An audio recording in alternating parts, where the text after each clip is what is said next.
Hello again from Zauberberg Kennels. Andreas here, showing you some puppy training. We first of all want to condition the clicker as shown in previous video. There was only one clip with one particular puppy. Here in this sequence, I want to show you 3 sessions in consecutive order so you can see the whole process. And you will see how the dog progresses in 3 sessions all the way to actually recognizing the clicker.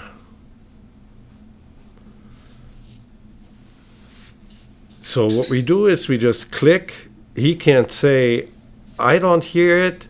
No, he does hear it. And what happens is after the click, not while I'm clicking, after the click, I present the food to him. If necessary, I go after him and give it to him. Because like I said, he can't say, I didn't hear the click. He just doesn't have any idea right now about the meaning of the click.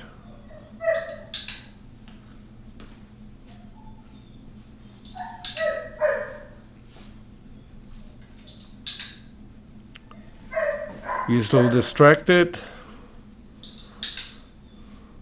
And they will all go away once the click has obtained the meaning of, oh, something good is coming.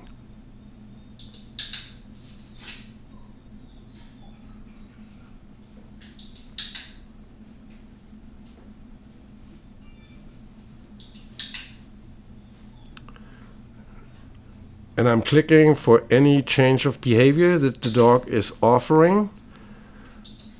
Not any behavior of the same kind in consecutive order. We sure want to avoid to have the click getting the meaning of a certain behavior. That's what's going to happen if, for example, dogs that offer a sit and you click for 3 sits in a row, then they will get the idea that the click has something to do with sitting, and that's totally undesirable.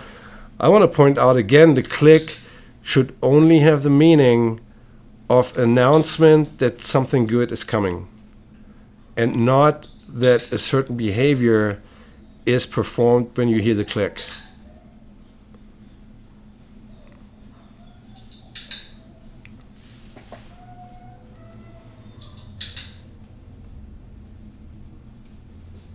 I still have to kind of go after him to present the treat, but it's getting better and better with him on the click showing a little responsive orientation to it, because he is getting the idea that the click actually has something to do with getting the treat.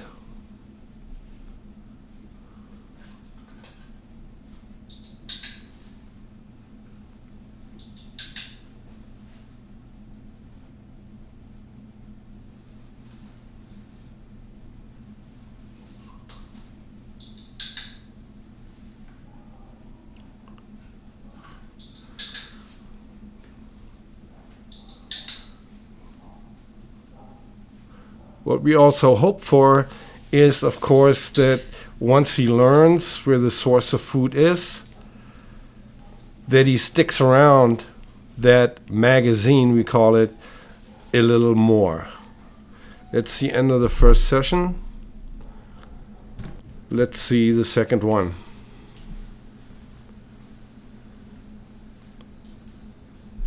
Let him check out the area again a little bit.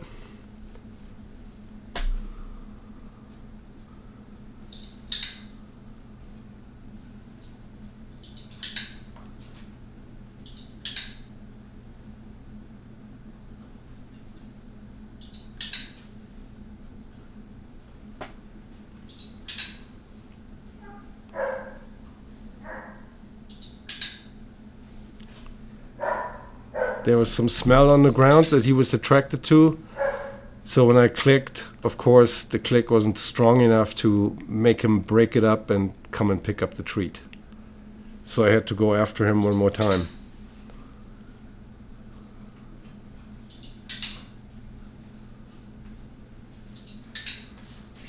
So here we see a little burst of activity that's completely what we want. He needs to learn to operate and try to figure out how to obtain or how to trigger the click and then obtain the treat.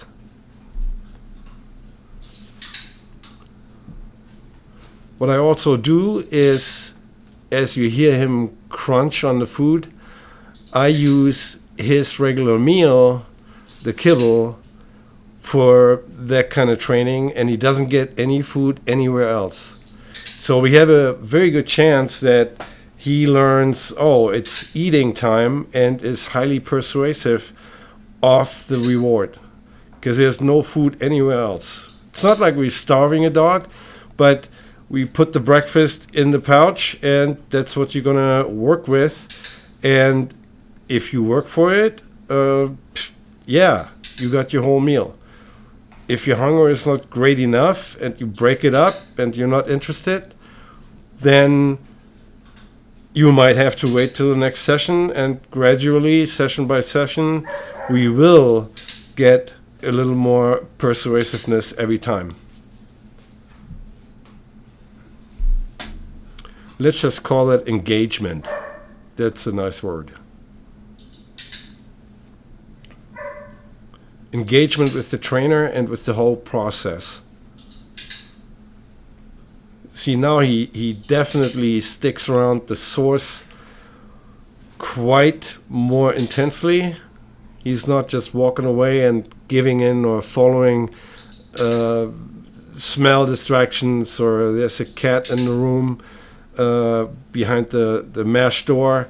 We have definitely, in the second session now, improved to where the dog is starting to push my buttons and make me click by being active. There we see a clear reaction to the click. He turns around and comes and gets a treat. Session ends. I put him away. And here we see the third session.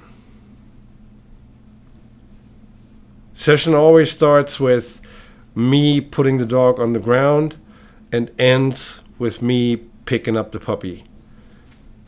So we don't have any lapse of reaction to whatever he is doing. In other words, I don't just stop clicking and he does a bunch more things that are ignored. So I end the session, picking him up, take him out of the room.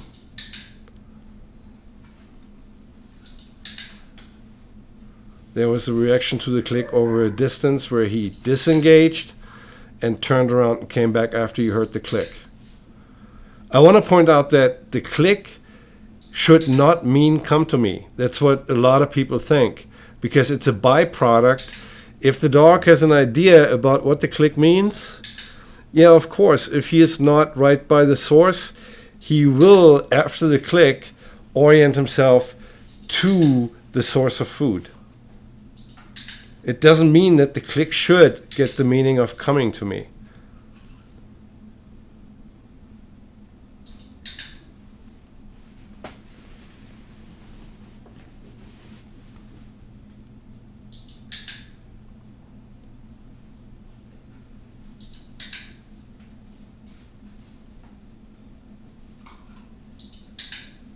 There was a twist, that was nice.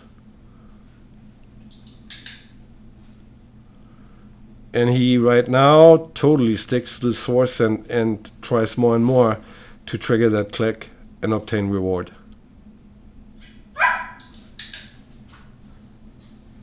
Even to the degree of making some noise.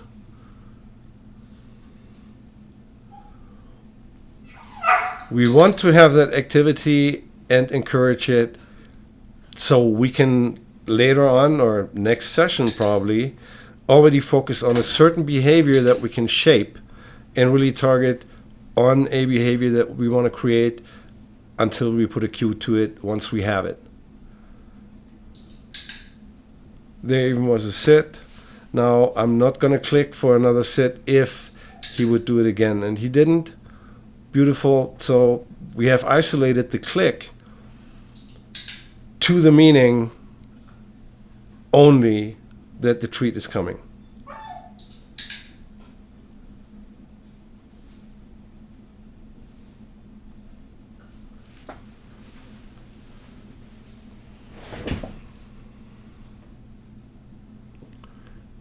Here I'm already stretching a little bit to have him try a little longer until I click. And he didn't break it up. Really nice. Because he could say, oh, I'm doing. I guess the machine is broken. Now he's pretty much on a really intense track to try with me to make me click. Here I actually clicked for standing still, which is a behavior.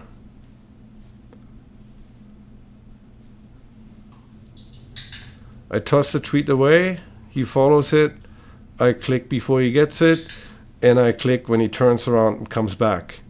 So already sort of creating the behavior of a recall. We don't name behaviors until we actually have them and they are predictable. So thanks for watching, and I hope to see you next time. And we will make a series of videos where you can see the whole process as it progresses.